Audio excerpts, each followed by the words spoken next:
27 de agosto de 2025, São Paulo, capital. Dante Schicinelli Marcato, um bebê de apenas 9 meses, sorria para sua mãe, Giovanna, enquanto ela registrava aquele instante com uma câmera de celular. Era um sorriso doce, inocente, que qualquer mãe sentiria orgulho de ver. Mas, algumas horas depois, esse mesmo sorriso seria o último que Giovanna veria em seu filho. Naquela tarde de 26 de agosto, Dante começou a apresentar sinais de desconforto. Seu corpo pequeno se contorcia, sua respiração tornava-se irregular. Giovanna, em lágrimas, correu com o bebê para o Hospital Estadual de Vila Alpina. Médicos e enfermeiros fizeram de tudo: oxigênio, monitoramento, exames rápidos. Mas era tarde demais. Dante morreu às 20h47, deixando um vazio que ninguém conseguiria preencher. A princípio, todos acreditaram se tratar de um caso de morte súbita infantil. Uma mãe em luto, um bebê levado cedo demais deste mundo. Mas enquanto a polícia iniciava o atendimento e colhia depoimentos, algo nos detalhes começou a levantar suspeitas. A rapidez da deterioração do bebê, a ausência de histórico médico grave, o comportamento da mãe. Tudo parecia indicar que aquela não era uma morte natural. É impossível não sentir a dor de Giovanna nesse momento, mas como investigadora, como jornalista, precisamos olhar além das lágrimas. O que aconteceu nos bastidores, antes do hospital, pode revelar verdades que chocam e nos fazem questionar tudo o que julgamos conhecer sobre a maternidade e o instinto de proteger. Brinquedos espalhados, mamadeiras limpas, roupas de bebê dobradas. Tudo parecia ordinário, até que a investigação revelaria que o ordinário esconde segredos inimagináveis. Você, que nos assiste agora, consegue imaginar a dor de perder um filho? Mas também consegue imaginar que por trás de um choro de mãe pode haver algo sombrio que a sociedade jamais esperaria. O relógio marcava a tarde de 25 de agosto de 2025, apenas um dia antes da morte de Dante. Giovanna Marcato, de 26 anos, caminhava até um pet shop localizado próximo ao seu apartamento em São Paulo. As câmeras de segurança registraram cada passo, cada gesto aparentemente banal. Ela pegou uma embalagem de veneno de rato, conhecida como veneno girassol, leu o rótulo rapidamente e a colocou no carrinho de compras. Para qualquer observador comum, era apenas mais uma compra cotidiana. Muitos diriam: qual o problema em comprar veneno? Talvez seja para ratos na cozinha. Mas, para os investigadores, aquela compra foi a primeira peça de um quebra-cabeça terrível. A embalagem continha substâncias extremamente tóxicas, com efeito rápido e letal, especialmente para crianças. O veneno era amargo, destinado a impedir ingestões acidentais, mas ninguém poderia imaginar que ele seria administrado intencionalmente a um bebê. Quando olhamos essas imagens, nos confrontamos com algo que não queremos aceitar. Uma mãe que escolhe comprar veneno, sabendo que em poucas horas ele poderia ser usado contra seu próprio filho. É uma decisão fria, perturbadora, que nos força a questionar o que levou alguém a um ponto tão extremo. Naquele mesmo dia, Giovanna voltou para casa com a embalagem, aparentemente tranquila. Preparou a casa, alimentou Dante como sempre fazia, com cuidado e rotina. Mas o detalhe crucial estava prestes a ser revelado. A banana que Dante comeria horas depois não seria apenas uma fruta comum. Enquanto os investigadores montavam o caso, começaram a analisar cada detalhe da rotina da mãe. O horário da compra, os passos dentro do apartamento, o momento em que Dante recebeu a comida. Tudo indicava premeditação. A polícia precisava entender: havia sinais de instabilidade mental ou o ato foi frio e consciente? Quantas vezes nos perguntamos: o que leva uma pessoa a trair o instinto mais básico, o instinto de proteger seu filho? Será que existem sinais que passam despercebidos? Ou a sociedade falha em perceber quando alguém precisa de ajuda? Essa reflexão é fundamental. Porque, por mais chocante que seja, compreender a mente por trás de um crime pode nos ajudar a evitar que ele se repita. Mas, naquele momento, Dante ainda não sabia do perigo que estava prestes a enfrentar. O hospital ainda estava em silêncio na madrugada de 27 de agosto.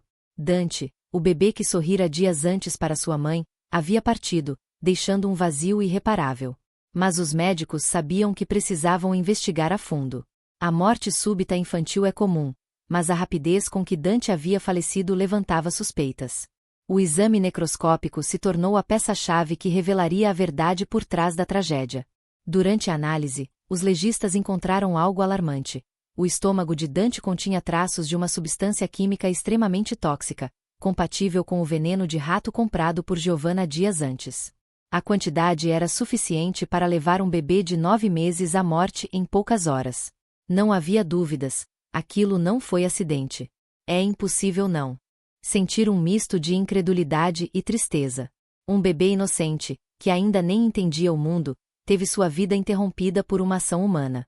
E a frieza dessa ação nos faz questionar a linha tênue entre instinto e crime, entre amor e destruição.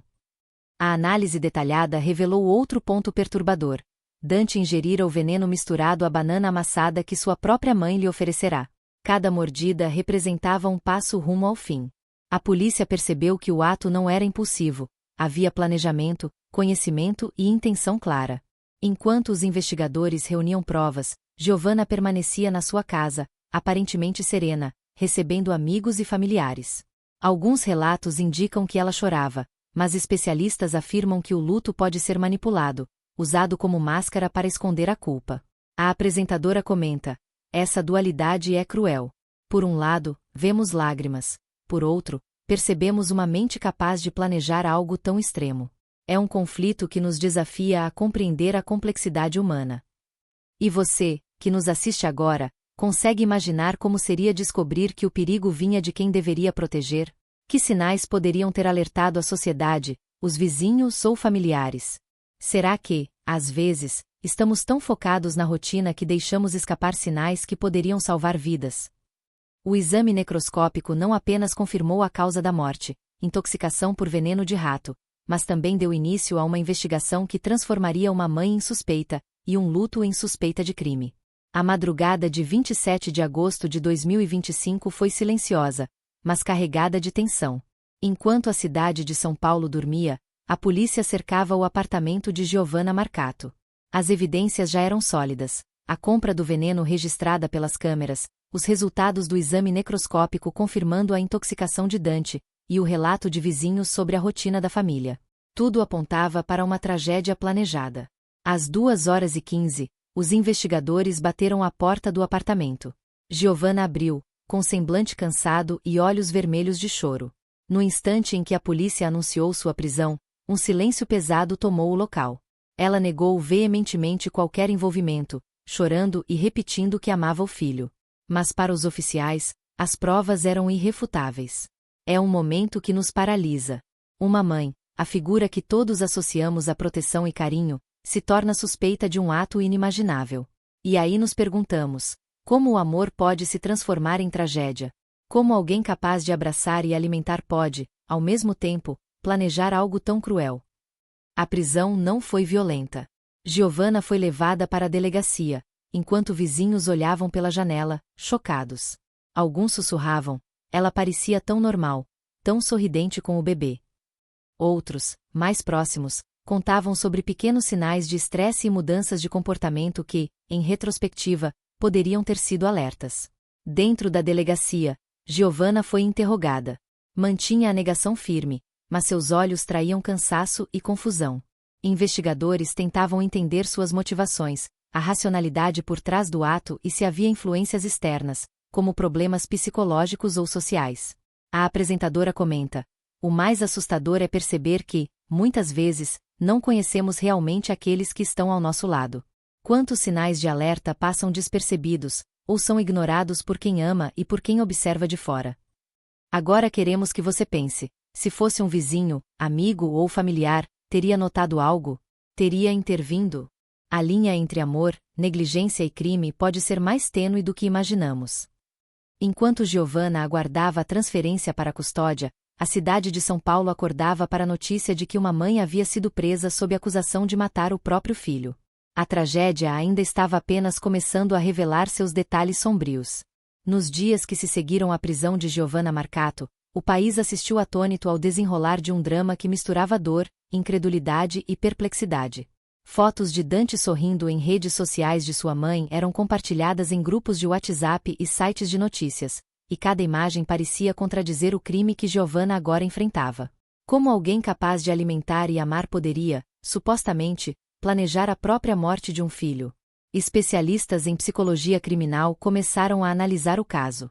Muitos comentaram sobre a diferença entre luto genuíno e reações manipuladas de culpa. Alguns relatos indicavam que Giovanna chorava em público, abraçava amigos e familiares, demonstrando aparente dor pela perda do filho. Mas para os investigadores, a intensidade das provas e a premeditação aparente do ato levantavam a hipótese de que o luto poderia estar sendo usado como máscara. É difícil não se perder entre a compaixão e a incredulidade. Chorar não significa necessariamente sentir, e sentir não significa necessariamente agir com amor.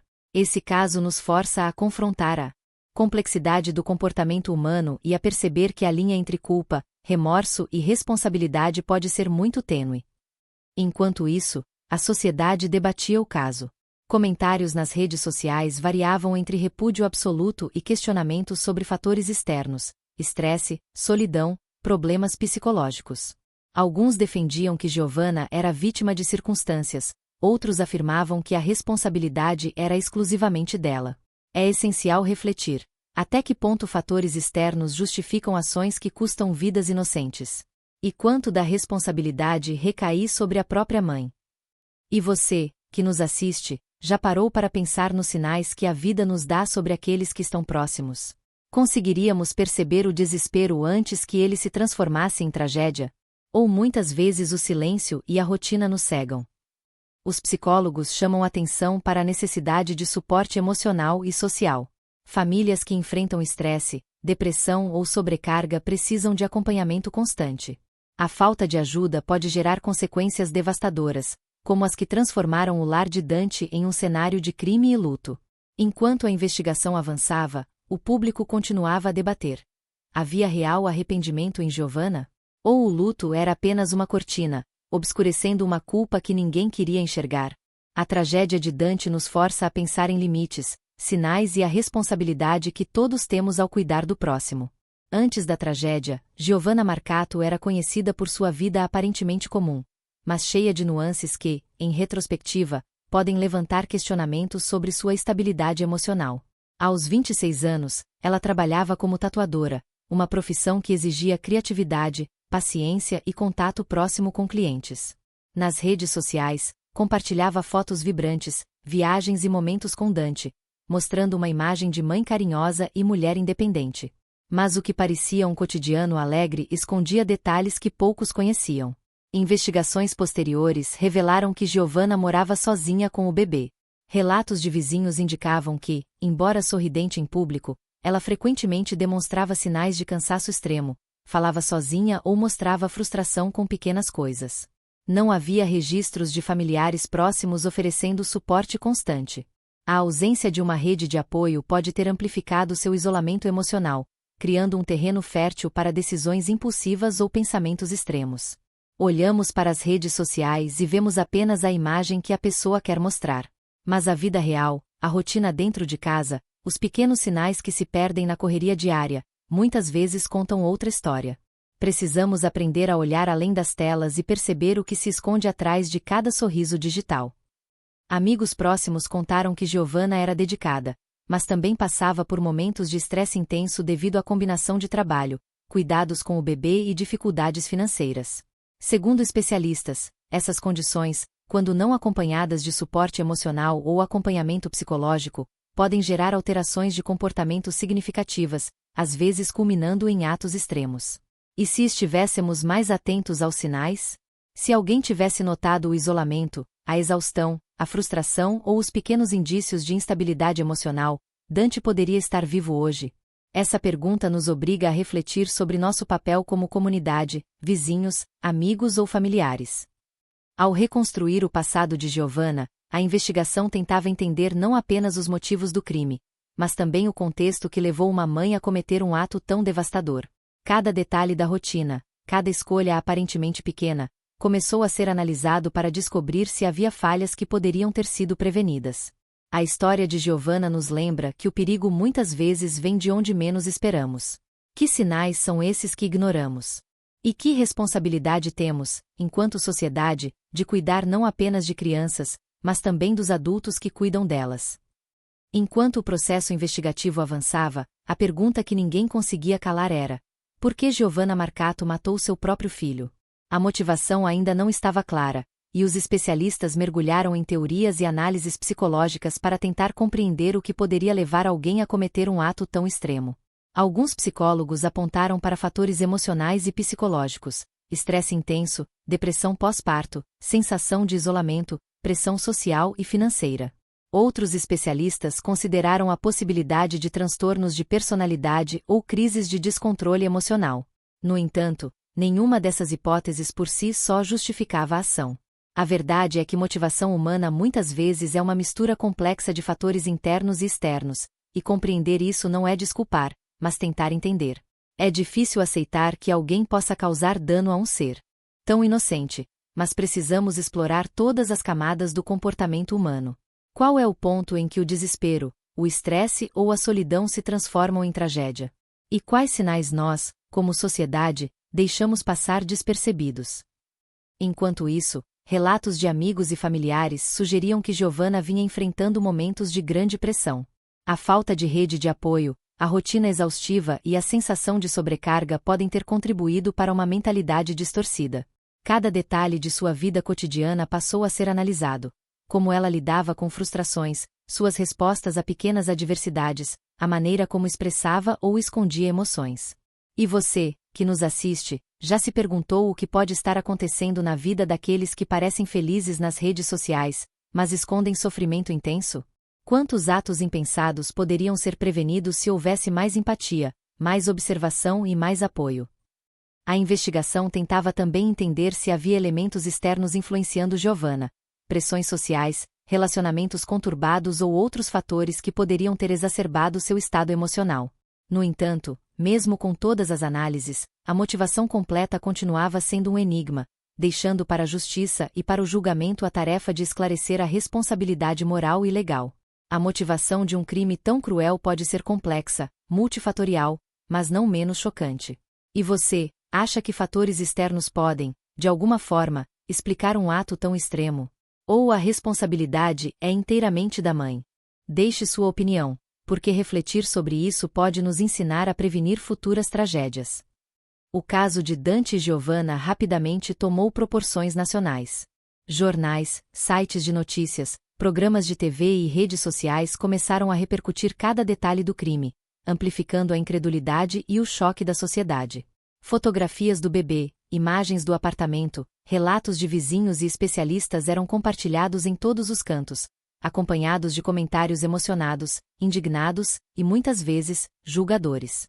Quando uma história como essa surge, não estamos apenas reportando um crime, estamos refletindo sobre a sociedade que o observa, que reage e, muitas vezes, tenta encontrar explicações para algo que parece inexplicável. A mídia, nesse processo, cumpre um papel crucial: informar, conscientizar e, ao mesmo tempo, provocar reflexão. Nas redes sociais, surgiam discussões calorosas. Alguns usuários defendiam que Giovanna era inteiramente culpada, uma mãe fria e calculista. Outros tentavam contextualizar a situação, citando fatores como solidão, problemas financeiros e saúde mental debilitada. Cada postagem gerava milhares de comentários, compartilhamentos e debates sobre maternidade, responsabilidade, violência infantil e prevenção de tragédias. Especialistas também foram convidados a dar opiniões. Psicólogos analisavam a personalidade de Giovanna, destacando a possível presença de depressão pós-parto ou estresse extremo. Advogados comentavam sobre o processo judicial e as possíveis consequências legais. Sociólogos abordavam a responsabilidade social em perceber sinais de alerta em famílias vulneráveis. Pausa reflexiva da apresentadora. Quando nos deparamos com tragédias como essa, é normal sentir revolta. Mas também é necessário olhar para além do crime. Quantas famílias sofrem em silêncio? Quantas crianças correm riscos sem que ninguém perceba? A história de Dante nos força a questionar não apenas a ação de uma mãe, mas a atenção e empatia que dedicamos ao próximo. Enquanto a cobertura midiática se intensificava, a vida de Giovanna e a memória de Dante eram transformadas em pauta pública. O público precisava entender, debater e, de certa forma, digerir a complexidade do caso. Cada comentário, cada notícia, cada opinião era uma tentativa de compreender o incompreensível. E você, que nos assiste, já refletiu sobre como reagiria diante de algo tão chocante? Até que ponto a sociedade deve intervir e ajudar famílias em risco? Sua opinião é importante, porque apenas com diálogo, atenção e consciência coletiva poderemos prevenir tragédias futuras. Com Giovanna Marcato sob custódia, o caso avançou para o tribunal. O processo judicial tornou-se um dos mais acompanhados do país, atraindo a atenção da mídia, especialistas e sociedade em geral. A acusação baseava-se em provas robustas, a compra do veneno, o exame necroscópico confirmando a intoxicação de Dante, depoimentos de vizinhos e relatos de pessoas próximas que notaram mudanças no comportamento da mãe. O tribunal abriu espaço para debate entre defesa e acusação. Advogados de Giovanna tentaram contextualizar o ato, alegando possíveis problemas psicológicos, sobrecarga emocional e falta de rede de apoio. A promotoria, por sua vez, argumentou que a premeditação e a execução do crime mostravam responsabilidade clara e intencionalidade, buscando condenação por homicídio qualificado. Quando acompanhamos um processo como este, percebemos que a justiça não é apenas sobre provas, mas também sobre tentar entender o comportamento humano. Como alguém que deveria cuidar e proteger se torna responsável pela própria tragédia? E como o sistema judicial busca equilibrar empatia, ciência e responsabilidade legal? Depoimentos de familiares, amigos e especialistas foram incluídos nos autos. Psicólogos e psiquiatras detalharam o estado emocional de Giovanna, enquanto a polícia apresentou toda a sequência de evidências. Cada documento, cada relatório, cada testemunho ajudava a construir o retrato da tragédia, não apenas do crime em si, mas do contexto que o cercava. E você, que nos assiste, já se perguntou sobre o papel da justiça em casos tão delicados? Como equilibrar compreensão com punição? Como garantir que a verdade seja revelada e que aprendamos lições para o futuro? Durante o processo, a opinião pública continuava dividida. Comentários nas redes sociais refletiam choque, indignação, mas também questionamentos sobre saúde mental, apoio familiar e prevenção de tragédias. A apresentadora comenta: o debate não termina no tribunal. Ele se estende à sociedade, que precisa refletir sobre prevenção, empatia e responsabilidade coletiva. Cada opinião, cada análise, é uma chance de aprendizado. Enquanto o tribunal continuava suas sessões, a memória de Dante permanecia viva. O caso lembrava a todos que a dor, a perda e a responsabilidade são multifacetadas, e que compreender os fatores que levam a tragédias pode ser tão importante quanto julgar quem as cometeu. Enquanto encerramos a história de Dante e Giovanna Marcato, somos confrontados com sentimentos conflitantes, tristeza profunda, revolta e incredulidade. Um bebê de 9 meses perdeu a vida de maneira cruel, e a mãe, que deveria protegê-lo, tornou-se a principal suspeita. Mas, mais do que buscar culpados, este capítulo final nos convida a refletir. O que leva uma mãe a agir contra seu próprio filho? É estresse, depressão, solidão, falta de apoio ou algo mais profundo? Conseguimos perceber sinais antes que seja tarde demais? Quantas tragédias poderiam ser prevenidas se houvesse mais atenção, empatia e ação?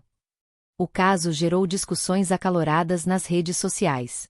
Muitos se perguntam sobre responsabilidade, não apenas da mãe, mas também da sociedade. É um alerta sobre como o isolamento, a sobrecarga e a falta de suporte podem transformar vidas aparentemente normais em cenários de destruição. E se estivéssemos mais atentos?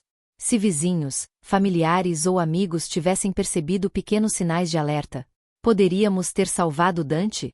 A história nos força a olhar para nossa própria responsabilidade como comunidade. Além da dor e do julgamento, precisamos aprender lições. Apoio psicológico, acompanhamento familiar e atenção aos sinais de sofrimento emocional são essenciais.